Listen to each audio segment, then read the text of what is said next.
I'm at Tobel. I'm in the living room when I'm going to do this little live stream where I'm going to brush my hair and talk about the concept of webcam and live stream sustainability. Okay, so the reason I'm talking about this is because, if you have the money to buy the latest webcam, to buy the newest camera, to buy everything, then you should invest in that. I have a camera that was a really good camera for a long time. I have a Canon camera and I got it for my birthday like back in 2016, and it's still a good camera, but it's not the most up-to-date camera. And I used to film a lot of my videos, like even the viral bun drop video I filmed on that camera. And it was a very good camera for a long time, but I started noticing like a couple years ago. Hi, how you doing?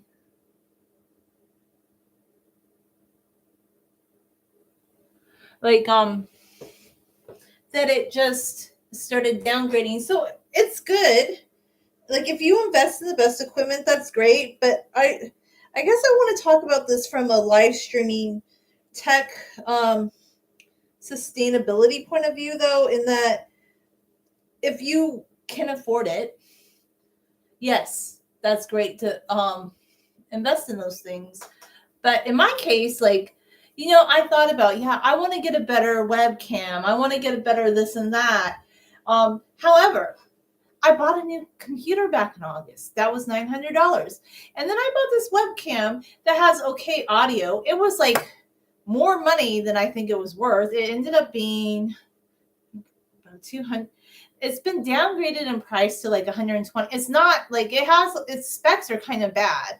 Honestly, recently I went back to live streaming on my phone because when I live stream on my phone, I have better picture quality than the webcam that I use for the bigger computer or one of my laptops. So I would definitely love to buy higher tech equipment, but that's just not in my budget. I pay my own bills, I pay my own rent, and I have groceries and things that I have to pay for. So I just want to talk about, yes, if you can afford to buy the best equipment, I understand if it's for your career, but this is what I'm going to get at is this. There's some people, they go on the internet and they tell people, well, if you had better equipment, your live stream would be more enjoyable to us. But I kind of have a problem with that because first off, some people, they might be able to afford to buy a better camera, but if you live in parts of like the US, like your internet might not even be stable enough that if you're doing like a live stream that it could handle the bandwidth of that higher tech equipment. That's one thing people don't realize. And even though I have I always thought was pretty fast internet connection on this computer, it can be unstable sometimes. So I feel like it's just so this is the problem I have with this. You see a lot of people now, like they have the most high-tech camera and they have the most high-tech microphone. But during the pandemic, a lot of them, maybe they were getting like some sort of money because, I hate to tell you this, but this is the truth and reality in the US. Like small businesses got money from the government. Maybe they had some sort of investment or something. And then when you don't know like their financial situation. Well, let's just put it this way. Realistically, they're in a financial situation where they can afford to buy the latest technological equipment. But I kind of have a problem when people go and they tell people that a live stream isn't good enough because they don't have high-tech equipment or their camera's pixelated, because you're not going to go out there and like sponsor their channel. You're not going to be like, yeah, I'm going to like sponsor your channel and go buy you better equipment. You're not doing that. So like, that's the problem I have with these people that do it. And I'm just kind of reacting to a comment somebody made on Aya's channel.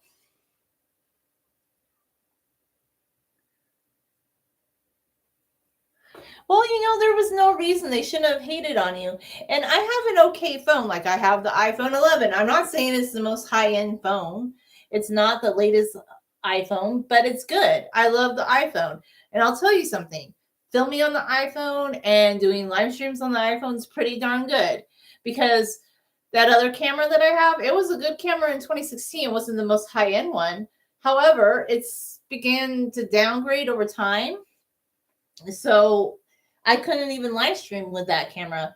And I just think it's kind of silly and presumptuous. And the guy that left this, okay, so I was looking at one of Aya's videos where this guy said that she needed to upgrade her equipment to like look more like smooth when she was live streaming. So I thought, boy, he must be like some sort of professional podcaster. Maybe he is giving her this information because like he has like some sort of tips or something. Because I was like, gee, is there some like sort of value I can get from his channel?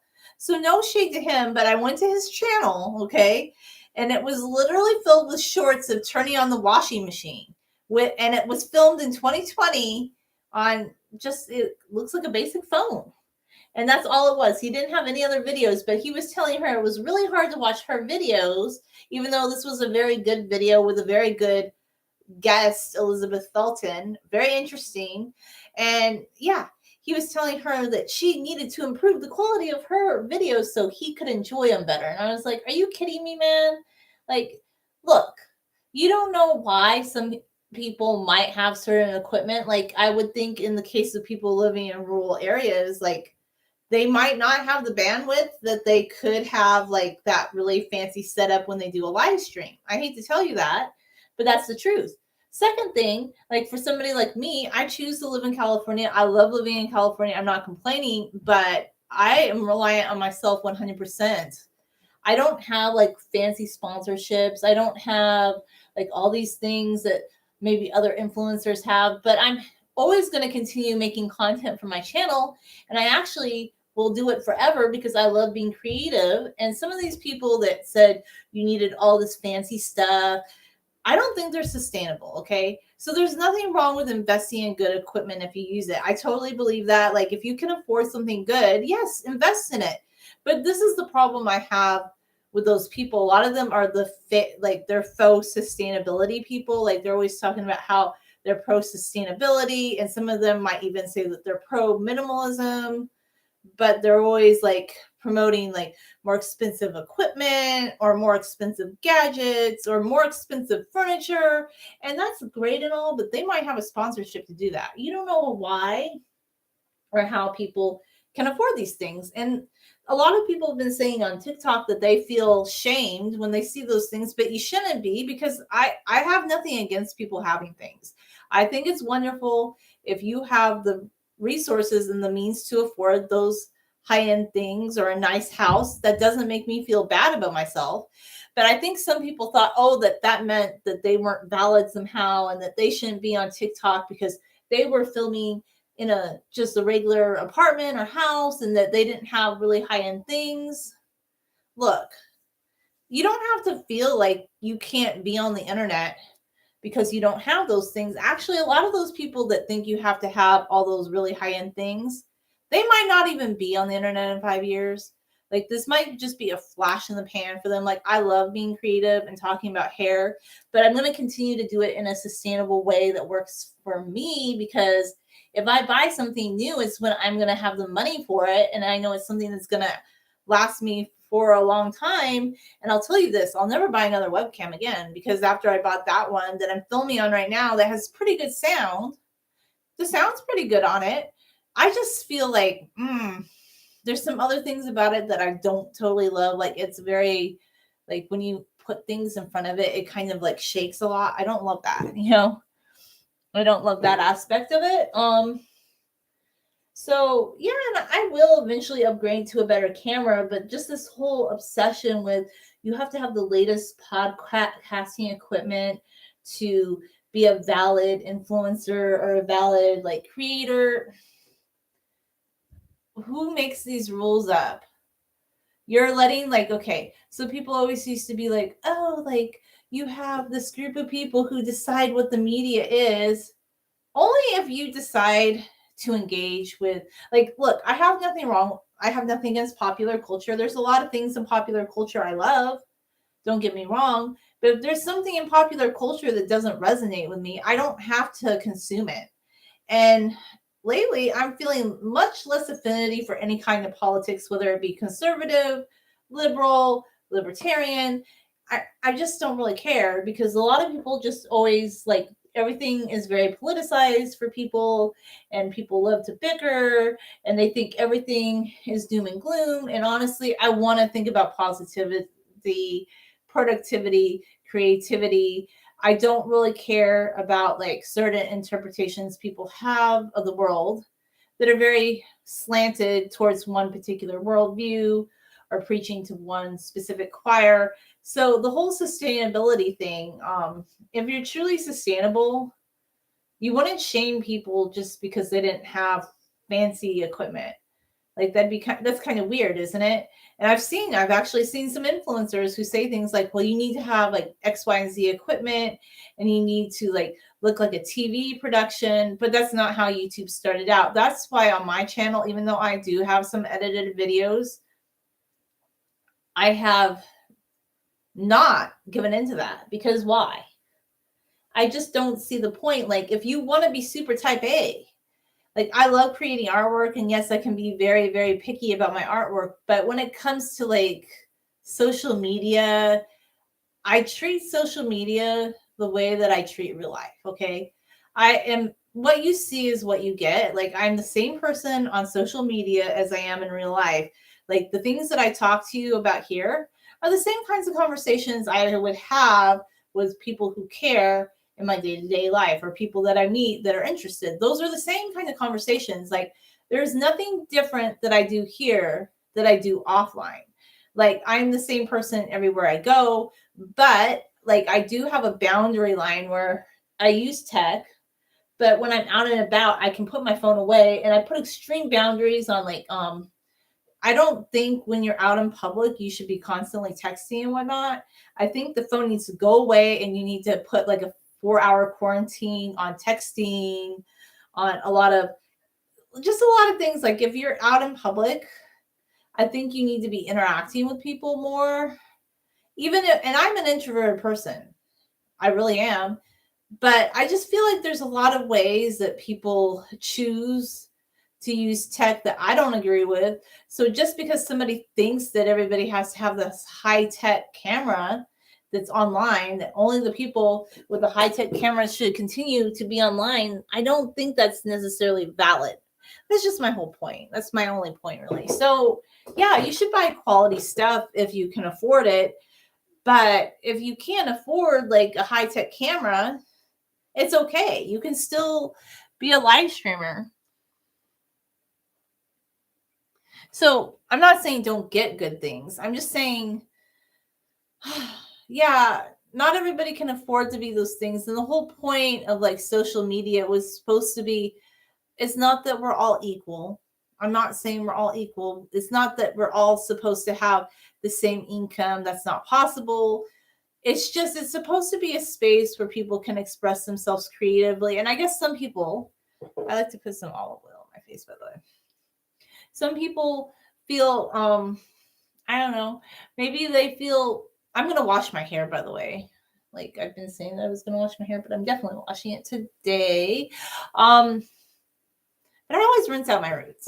So I feel like some people just think like everything has to be a certain way. But the thing that was fun about the early internet was it was just a space where people could go online and they could express themselves and they could share things.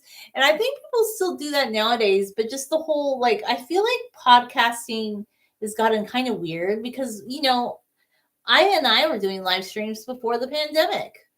Before, there were all these people out there with the fancy bells and whistles. Like, maybe there were a few people that were podcasting with the fancy microphones at that time, but a lot of people in 2020 had not even heard of Zoom yet, and we knew how to use Zoom. So like, we were doing it back then. And this is my opinion, I don't feel like the quality of a live stream's diminished just because you don't have the most fancy camera. I feel like the quality of a live stream is based on the content and the conversation. Like, it's just based on like what you can share with your channel. What's your vision? Like, what's your long hair vision? So I have a couple more videos that I want to film. Well, one that I've kind of pretty much already filmed, and I'm going to post again soon. I haven't posted it yet. Again soon. Post soon. So the next video that I kind of have on deck is I'm going to do another henna video. I posted one earlier, like a couple weeks ago. That was an earlier henna application, and then 2 weeks ago, and I want to make a video on that one. I'm just taking my time though more. The reason I do more shorts than like longer videos or live streams is just because honestly, I don't always have time to sit down and edit like some large scale video. That's the reason like I spend more time just doing things like short or just easier to do. Hi. So yeah, I guess like wow, this light really picks up the henna in my hair. Like the henna really gives you red in your hair. It really picks it up for surely.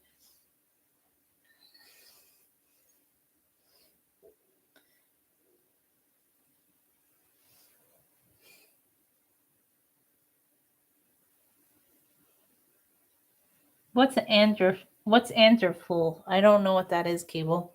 What's androphil? I'll have to look that up.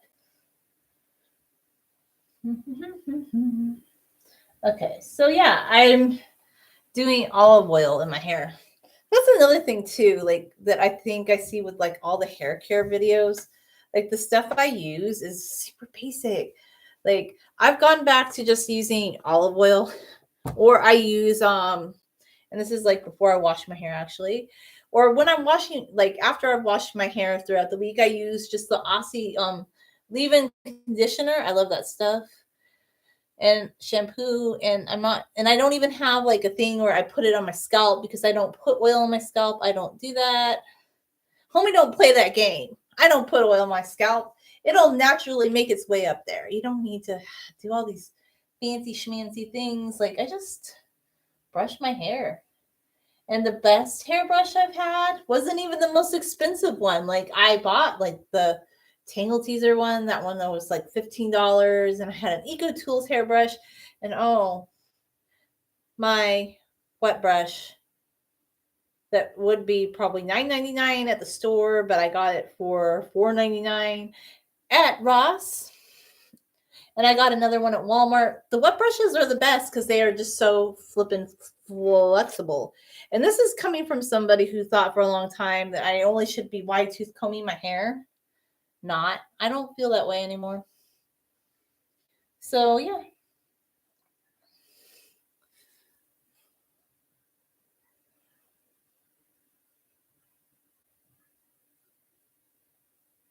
Okay.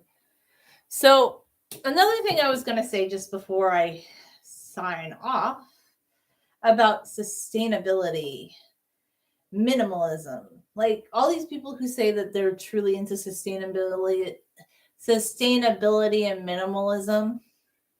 No shade to these people, and there's nothing wrong with having sponsorships. I think sponsorships are great, but you always have to be a little bit more clever about why they're telling you that you need to have the better camera and the better equipment, because hey, they might be able to afford all that because they have like a 6-figure, 7-figure, 8-figure income from sponsorships and I don't know, YouTube and things like that. So if you have all those things like coalescing and helping you to get that high income on YouTube or with a sponsorship, then yeah. And if you think like, let's say you do go buy all that equipment, what if you have a computer that when you live stream, sometimes it conks out?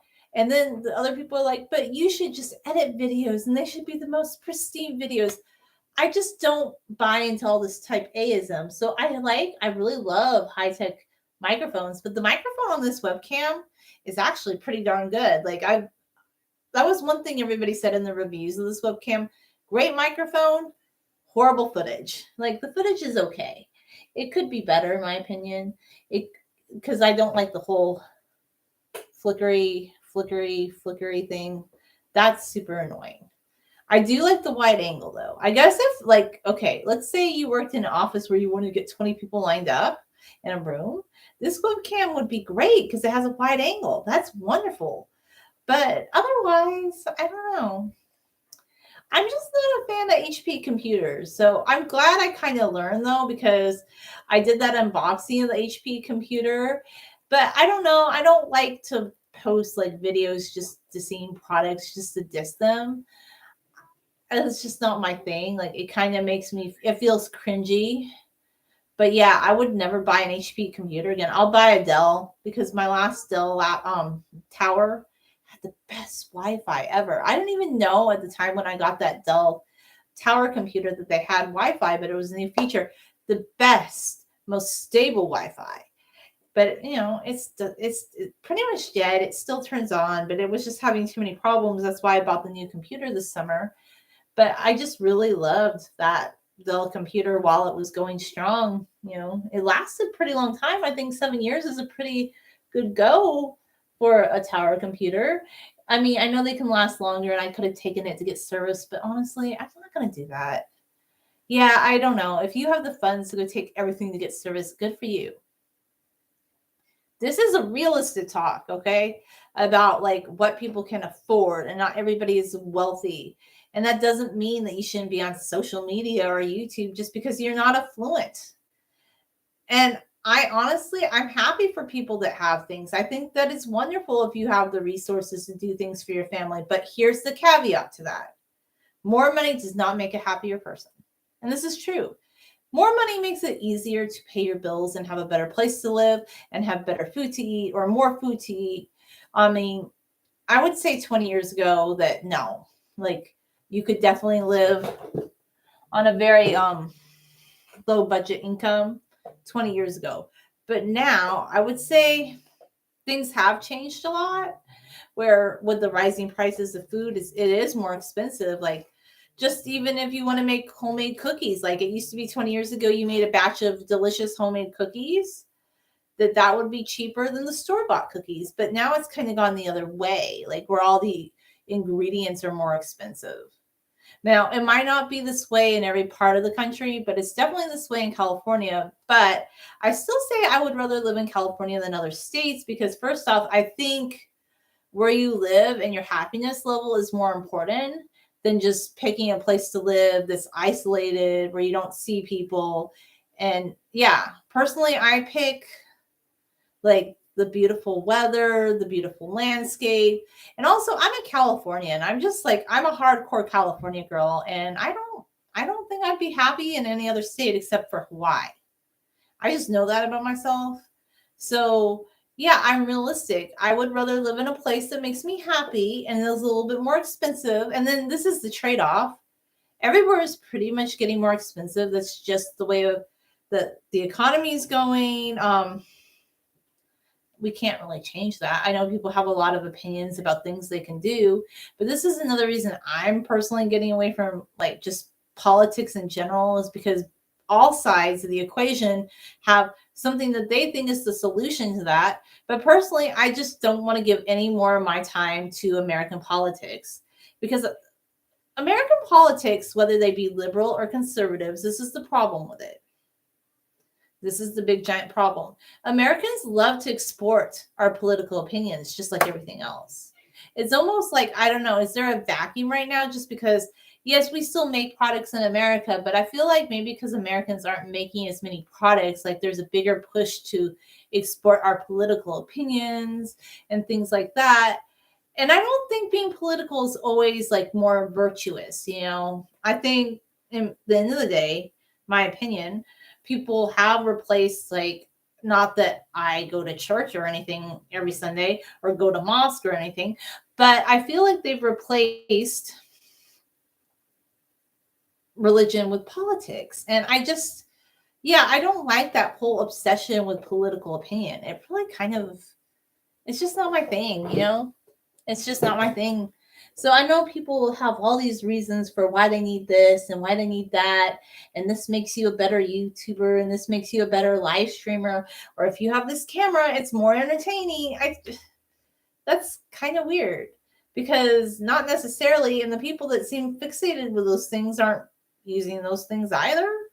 So what's their beef, I just want to figure that out. I just want to be like, yeah. So it is my goal eventually to get a better camera and to get a better, I don't know, whole setup. But honestly, I will do it when the price of groceries go down. And the price of groceries will never go down. They've tripled. So good luck to that. And I'm not moving to another state to make that the solution to my problem, because that doesn't solve anything. I love California. I'm a California girl to the end. And that's what I've decided about myself. California is my forever place. Anyway, I want my parents to live forever. They won't live forever. I know that. But I see no need to even buy a house, because eventually they want me to have their house. But I don't want that to happen, because that's the day that they would no longer be here anymore. So all these things that people are very obsessed with, I guess just don't really apply to me, because one day I will have a house, but that day means the day. It's kind of like how Prince Charles felt about his mom passing away, that he would one day be king, but he meant that one day his mother would pass away. So it's just not a day that I look forward to. And I'm happy renting until.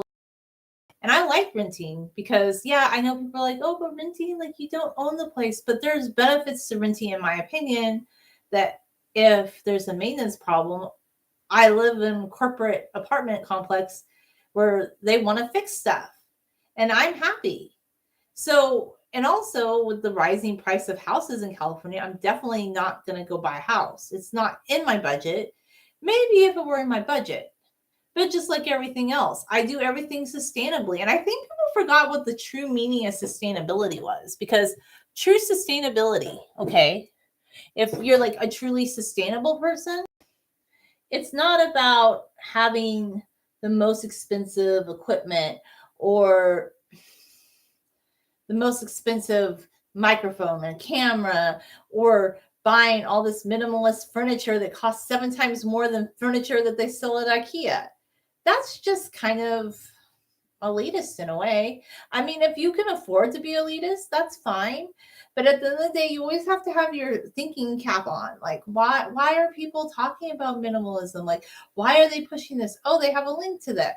So there's nothing wrong with having a link and having promotions. And I'm not going to get mad at those people, because there's always been people who, follow things. But I feel like it's just a trend, okay? Minimalism is a trend. I don't like hoarding. I like organization.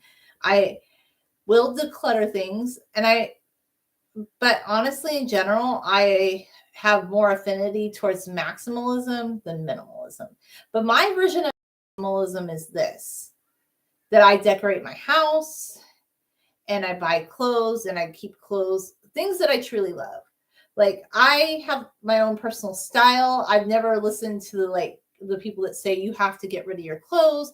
I actually think those people actually, how we're talking about clothes waste right now, and how fast fashion is like creating a lot of clothes waste. Well, who can we blame for that? Okay. It'd be the minimalist people that told people to donate a whole bunch of their clothes and make a capsule wardrobe. And they've been saying this for years. And this is not to rag on anybody, but then they would tell them that they needed to buy more expensive clothes to create the capsule wardrobe. I just think there's a lot of things right now that people keep telling us. How about, rather than getting rid of your clothes, hone in on what your personal style is? Like, I like to wear leggings, I like to wear tops, and I love to wear dresses. I know what my personal style is, so I wear my clothes and they last me a long time because I take good care of them. Just like now that I have a few hairbrushes, like, I will make them last as long as they can. I mean, if they die or they break in a couple of years, I'm not going to make them last beyond that. I also clean them. Like, I've been doing a weekly washing, like, where I wash my hairbrush. All my hairbrushes get a bath once a week when I wash my hair. So, yeah. Just find a way to make things work for you. use the things that you have. And even if you did have a higher income and you could afford the better camera, if you could live stream or do like videos with the cameras that you have or the phone that you have, wouldn't that all be better and more sustainable than always buying the newest camera, newest like microphone? You know, to me, it's all about just using what you have, in my opinion.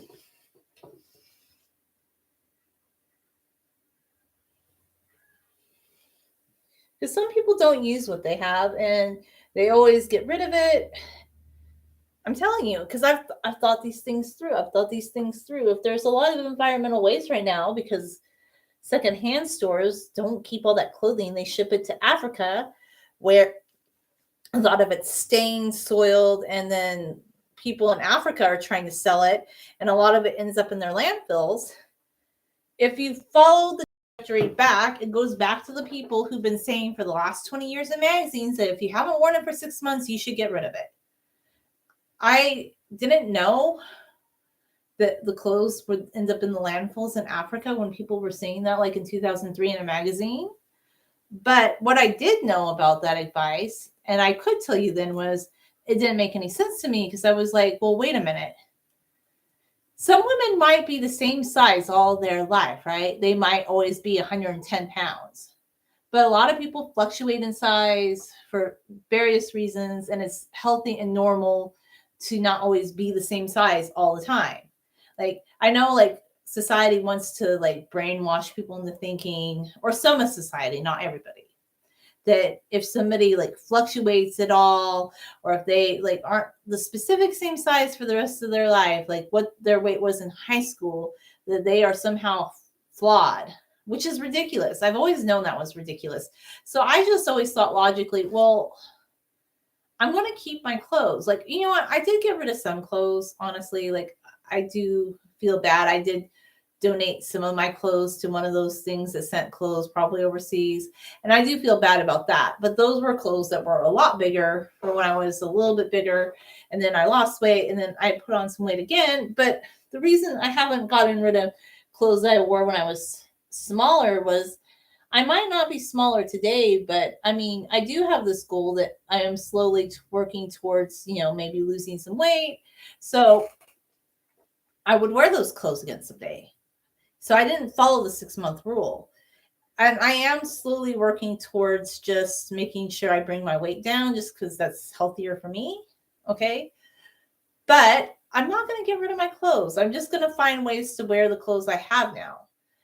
And the same with like camera equipment. So I don't know. I just always think about things first. I don't just hop on every trend. I know it's really popular to have influencers telling us things, but we have to remember a lot of it could just be their opinion, or maybe a company paid them to say those things, or maybe this was a new trend that everybody wants to promote because they can sell something to the general public. I mean, whether it be supplements, you could just buy a life supplement. It's $7 at Walmart. It's a multivitamin supplement. It's a lot cheaper than, I don't know, the $70 supplement that they're trying to sell you. You can buy protein powder if you even want that. Like, if you want that, you don't even need it. But if you want it, like, there are alternatives. You don't have to buy every bell and whistle just because the influencers are saying that you should buy those things. They're getting paid to say that you should buy those things, you know? And there's nothing wrong with being an influencer. I just think at the end of the day, at the very end of the day, if you want to be a live streamer, which I'm live streaming because you just, whenever, like, I feel like coming on here and I have free time and I want to share a talk with somebody or just share my opinion about something, I can do it. That's the beauty of live streaming. So yes, edited videos are beautiful, but I'm not going to ding myself just because I don't have like a $10,000 live streaming studio. Like, that's bonkers. I'm sorry. Not everybody has a $10,000 live streaming studio. I pay rent. I buy groceries. I live in society. I have bills. I can't afford to just buy anything I want at the drop of a hat, you know? And even people who can, people who maintain their wealth, like people who don't go into debt. This is another thing I wanted to touch upon because people have been talking about personal finance lately. And on my other channel, I'm not a personal finance guru, but I've been wanting to make a video about how being a pedestrian has actually been a blessing in disguise in my life, because it's helped to like create the personal finances that I can have today. Like if I wasn't a pedestrian, like if I drove, like I think living in California would be even more tricky and more difficult. I'd probably do Uber, but I don't want to drive because I don't know. I don't like driving, but I'd have to definitely do more gigs and more things like to afford a car. And I don't want to do that. So I'm actually happy to not drive. And I'm going to do a video because I don't really want to update that. I used to have a blog called The Pedestrian Walking Life, but it never was it wasn't a highly visited or highly sought after topic. And I think pedestrianism doesn't really like appeal to a large demographic. It's a very niche topic because there aren't a lot of people that choose to be a pedestrian. But I have, because I hate driving and I just wasn't comfortable driving. But it sort of was a blessing in disguise for me personally, because I haven't had to pay for car insurance or a car payment or all these other things that come with maintaining and owning a car. And then like everybody's like, oh my gosh, but I need my gym membership. But walking, like when you have to like get up earlier, like, okay, sometimes my schedule's a little bonkers off the wall. Like I might have to leave 2 hours earlier than other people because I walk on certain days. Like, look, some days I'll catch the bus. I don't love the bus. I'm not a fan of the bus, but I'll take it because it gets me to my location pretty quickly. You know, it gets me to where I need to go pretty fast. However, like in the evening, I would rather walk. I love to walk, and I don't have to pay for a gym membership. Like people pay several $100s for gym memberships nowadays. And I'm like, that's one thing I don't have to pay for. I just walk in the clothes I'm wearing, even though like, I can walk home from work or walk home from wherever I am. If my trip is under 5 miles, it's walkable. I know they always say that somebody lives in a food desert if they have to walk more than 1.5 miles to get groceries, but I kind of laugh at that because I always had to walk like 3 to 5 miles everywhere I do. Another thing that I think makes better is that I choose not have a long commute. Like there's a lot of benefits to it. I do probably pay a little bit more rent to live like in a specific area that I live, and I could live down a little bit farther away where it's cheaper, but that's not really good either, that the area has issues anyway. So I pay a little bit more for where I live in California, but it evens out. And I think walking actually was a blessing in disguise for me personally, because I haven't had to pay for gym. I haven't had to have a car payment, car insurance, or a car payment. Like there's several different things that sometimes things just work out. And I think that's another reason I just never pushed myself to really get over my anxiety when it came to driving. Because honestly, I just don't really want to drive at all. It doesn't appeal to me, period. Like I'm not excited about cars. I could care less about cars. So yeah, I'm thinking about soon posting a video about like how to be a pedestrian in Southern California, because people say you can't live in Southern California without a car. But wait a minute. What about me? I live in Southern California without a car. I do Southern California without a car. So if I can do Southern California without a car, I think there are people who can. So yeah, I just want to always talk about different little topics that appeal to me. And yeah, thanks for watching and have a good day.